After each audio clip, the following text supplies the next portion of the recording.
여러분 예쁘게 찬양해요.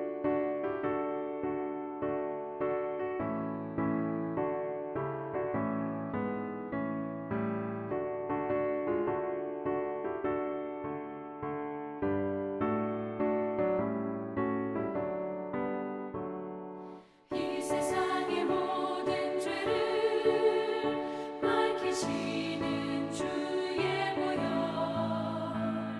성자 예수 그 귀한 피 찬송하고 찬송하세. 주님 앞을 멀리 떠나 길을 잃고 헤맬 때에 나의 뒤를 따라오사 친히 구원하셨도다. 흰눈보다 더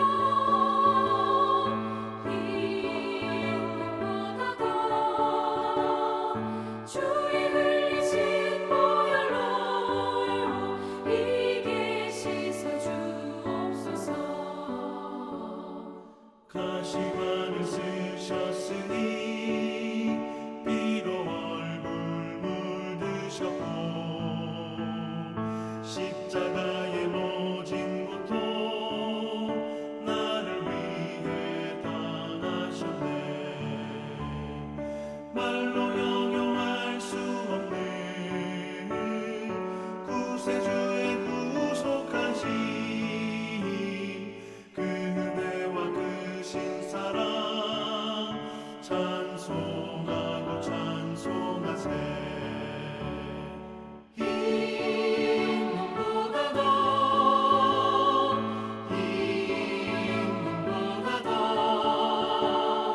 주의 흘리신 보혈로 이게 씻어주옵소서.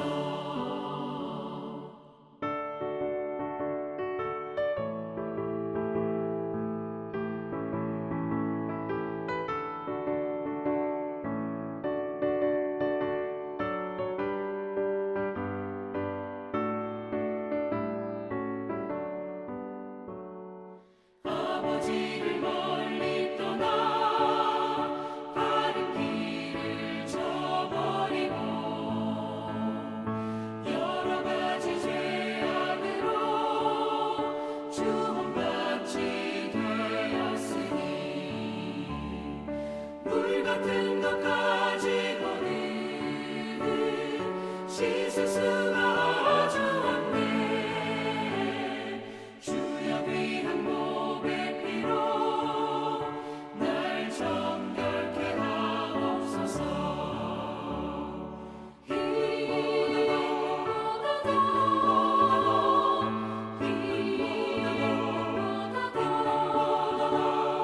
주의 흘리신 보혈로 이게 씻어주옵소서. 아멘.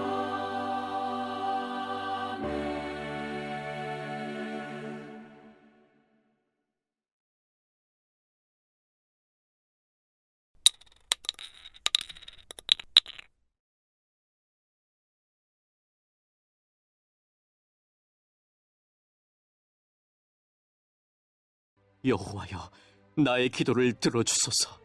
나를 불쌍히 여겨주소서. 주의 신실하심과 의로우심으로 나를 찾아오시고 구원하여 주소서. 주의 종을 심판에 이르지 않게 도와주소서. 이는 살아있는 자는 그 누구도 주 앞에서 의롭지 않기 때문입니다. 원수가 나를 쫓고 있습니다. 그는 나를 땅바닥에다 내동댕이 치고 짓밟습니다. 그는 나를 어둠 속에 집어넣었습니다. 오래전에 죽은 자처럼 어둠 속에 살게 합니다. 그래서 내 영혼이 점점 약해집니다. 내가 불안에 떨며 당황해 합니다.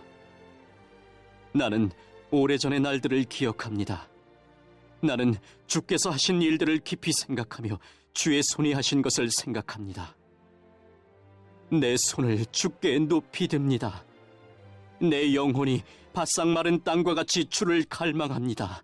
셀라. 여호와여, 내게 속히 대답해 주소서. 나의 영혼이 한없이 약해져 있습니다. 주의 얼굴을 내게 숨기지 마소서. 내가 무덤으로 내려가는 자들과 같습니다. 아침에 주의 변함없는 사랑의 말씀을 주소서. 내가 주를 믿고 의지합니다. 내가 가야 할 길을 보여주소서. 내가 주께 내 영혼을 드립니다. 여호와여, 나를 원수들로부터 구원해 주소서. 내가 주께 숨었습니다. 나를 가르치시고 주의 뜻을 알게 해 주소서. 주는 나의 하나님이십니다. 주의 선하신 성령으로 나를 바른 길로 인도하여 주소서.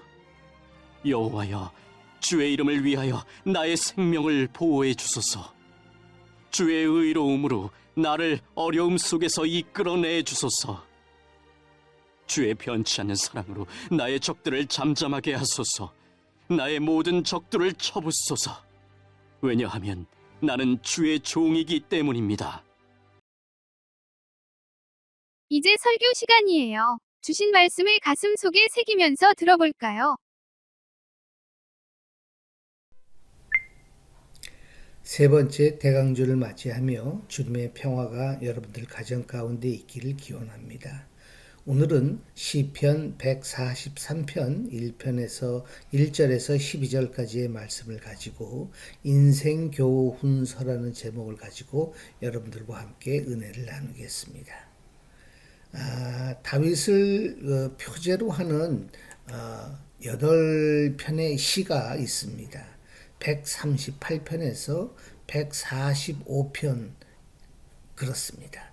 그런데 그 가운데 세 개의 비탄시가 있는데 140편, 141편, 142편이 바로 그것인데 그것이 끝난 자리에 그 본시는 인생의 보편적인 타락을 전제로 원수를 통한 고통스러운 징계의 종교를 호소하는 참회시입니다. 이는 시편 전체를 통틀어 7편에 이르는 참회시 가운데 마지막 시이기도 하지요. 이러한 본시는 전체 내용이 참회라기보다는 오히려 그 탄원의 간구에 훨씬 더 가깝습니다. 그런데도 참회시로 우리가 분류하는 이유는 시인이 현재의 재난에 직면하여 비로소 인간이 가지고 있는 이 죄의 본성을 발견해 볼 뿐 아니라 하나님의 은혜에만 전적으로 의존하도록 내던져진 존재임을 우리가 깨닫고 거기에만 매달리고 있기 때문입니다. 이와 관련해 이 절이 본시의 절하는 저바른 위치가 아주 독특합니다. 보통 도움을 간구하는 시는 자신의 의나 성실을 따라서 판단해 줄 것을 간청하는 형태를 띠게 마련입니다. 그런데 여기서는 하나님의 심판을 면제하도록 간구하는 이유로 하나님 앞에서 의로운 자가 하나도 없다라고 주장합니다. 이 말은 하나님 앞에서 인간 처지에 대한 깊은 이해를 기초한 것입니다. 본질적인 면에서 보게 되면 하나님 앞에서 능력 없음을 솔직히 고백하는 것으로서 본시의 참회 제한적인 성격을 잘 드러내주고 있습니다. 시편 전체에 이와 같은 시로서 130편이 하나 더 있고 종교개혁자 루터는 이 두 편 외에 한 32편이나 51편 등 4편의 시를 한데 묶어서 인간의 전적 타락과 하나님의 구원의 은혜를 잘 나타내는 바울적인 시로 규정한 바가 있습니다. 이러한 본시는 4부분으로 구성되고 있습니다. 먼저 1, 2절 아주 중요하죠. 인간의 보편적인 타락을 근거로 이런 어떤 죄악의 현실을 자각하며 기도의 응답을 호소합니다. 다음으로 3, 4절은 주의 징계로 야기된 원수들의 핍박으로 인한 고통을 토로합니다. 이어서 5절에서 9절은 범죄 이전의 은혜, 체험, 회상 및 주의 은인자를 근거로 구원을 간구합니다. 그리고 자신의 영혼을 단비를 사모하는 가운데 가물고 메마른 땅에 비유함으로써 자신이 매우 곤고한 상태에 처하여 있음을 밝히면서 자신의 기도에 속히 응답하여 구원하시기를 우리가 간구합니다.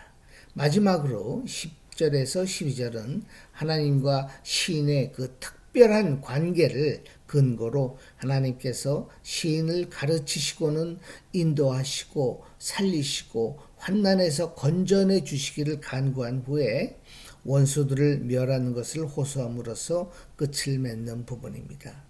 전체적으로 본 시는 독자들로 하여금 결코 흠이 없으신 하나님의 절대성과 대조를 대조를 이루는 허물 많고 약한 인간의 현 존재를 직면하게 됩니다. 이러한 그 인생의 비참한 현실은 하나님의 징계 심판 앞에서 그 어떤 권리도 주장할 수 없음을 의미하기도 하지만 모든 사람이 전적으로 하나님의 은총에 자신을 내어 맡겨야 한다는 것을 가르치는 것이기도 합니다. 궁극적으로 본시는 죄를 짓지 않고 살아갈 수 없는 연약한 인생에 불과한 성도들에게 참 구원과 문제 해결의 길이 어디 있는지 가르쳐주는 인생 교훈서라 할 수 있습니다. 이러한 본시는 다음과 같은 5가지 영적 교훈들을 제공해주고 있습니다. 첫 번째, 하나님의 성품에 부합된 기도가 응답받는 기도입니다. 1절에서 다윗은 여호와여 내 기도를 들으시며 내 간구에 귀를 기울이시고 주의 진실과 의로 내게 응답하소서라고 말하고 있습니다. 여기서 진실과 의란 하나님의 대표적인 성품입니다. 다윗은 하나님의 이 2가지 성품에 의지하여 하나님께 기도하고 있는 것입니다. 우리는 여기서 매우 중요한 기도의 원칙과 기준에 대한 진리를 깨닫게 됩니다. 기도란 누구나 할 수 있는 것이지만 누구나 다 응답받는 기도를 하는 것은 아닙니다. 응답받는 기도를 드리고자 한다면 무엇보다도 하나님의 진실과 공의, 곧 하나님의 선하시고 의로우신 성품에 어긋남이 없어야 한다는 말입니다. 그리고 그 기도의 내용뿐만 아니라 기도자의 삶 또한 하나님 앞에서 어긋남이 없이 정결하고 거룩해야 한다는 사실을 기억해야 할 것입니다. 두 번째로 누구도 하나님의 심판대 앞에 당당할 수 없습니다. 2절에 오늘 아주 귀한 말씀이죠. 다윗은 주의 종에게 심판을 행하지 말게 하소서. 주의 목전에 의로운 인생이 하나도 없나이다 라고 하였습니다. 이미 우리 1절에서 하나님의 진실과 공의에 근거하여 기도하였던 시인은 이제 하나님의 또 다른 성품을 간구하고 있습니다. 즉 인생을 향한 하나님의 사랑과 긍휼을 간구하는 것입니다. 다윗은 이 하나님의 성품을 간구하면서 하나님 앞에 의롭다 인정받을 인생이 하나도 없다라는 사실을 언급하고 있습니다.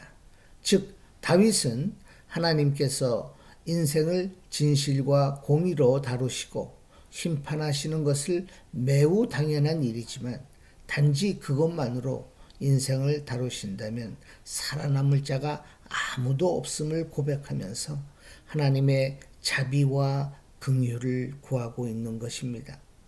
세 번째로 하나님의 은혜를 최고의 가치로 알고 갈망하는 자가 만족함을 누립니다. 6절에서 시인은 주를 향하여 손을 펴고 내 영혼이 마른 땅같이 주를 사모하나이다 라고 말하였습니다. 여기서 다윗이 주를 향하여 손을 폈다고 말하는 것은 하나님을 향한 절대적인 의존을 나타내는 말입니다. 성도 여러분, 그러므로 이제 하나님의 은혜에 대한 여러분들의 자세를 점검해 보시기 바랍니다. 우리의 마음이 먼저 간절해야 합니다. 세상에서 의지할 것도 없고 바라볼 것도 많이 있지만 그 모든 것보다 주님을 구하며 주님의 은혜를 구하여 주님의 나라와 의를 구하시기 바랍니다. 하나님은 누가 진실한 마음으로 당신을 찾고 계신지 알고 계십니다. 그리고 그처럼 찾고 구하는 이들에게 한량없는 축복과 은혜를 베푸시는 분입니다. 네 번째로 하나님께서 모든 것을 맡기고 의지하는 자, 그만이 온전한 승리를 맛볼 수 있습니다. 9절에서 하나님은 여호와여 나를 내 원수들에게서 건지소서 내가 주께 피하여 숨었나이다 라고 말하였습니다. 여기서 다윗은 성공하는 인생을 살아가는 신앙적인 비결을 소개하고 있습니다.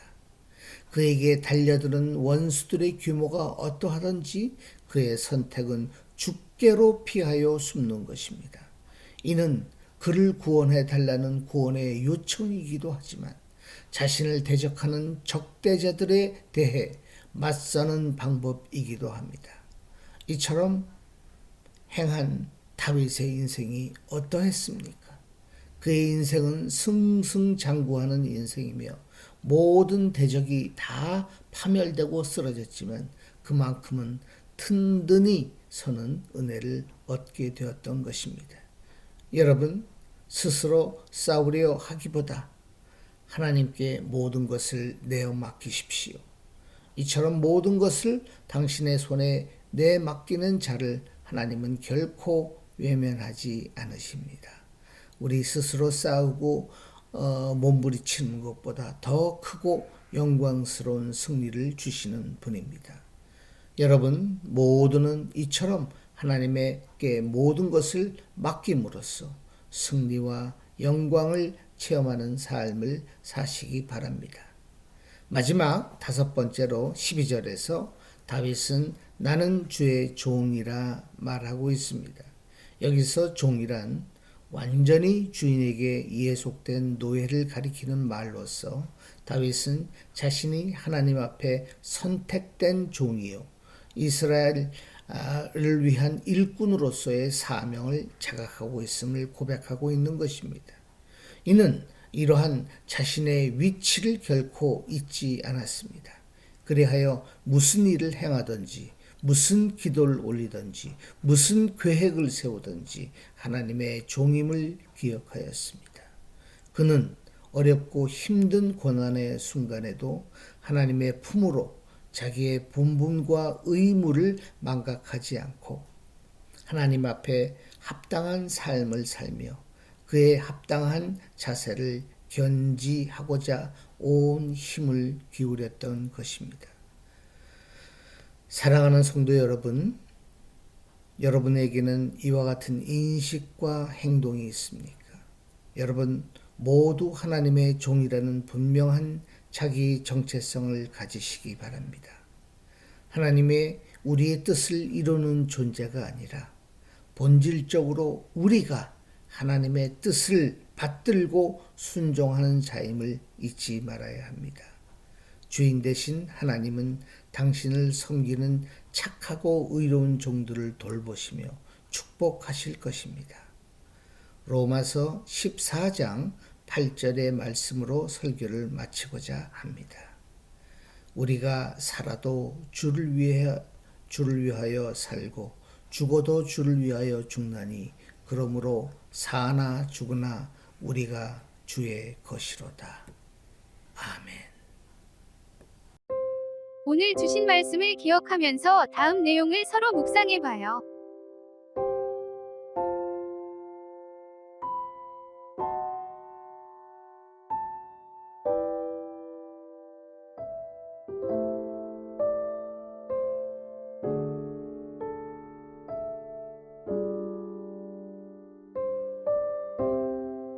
이제 주님께서 주신 기도로 예배를 마치겠습니다.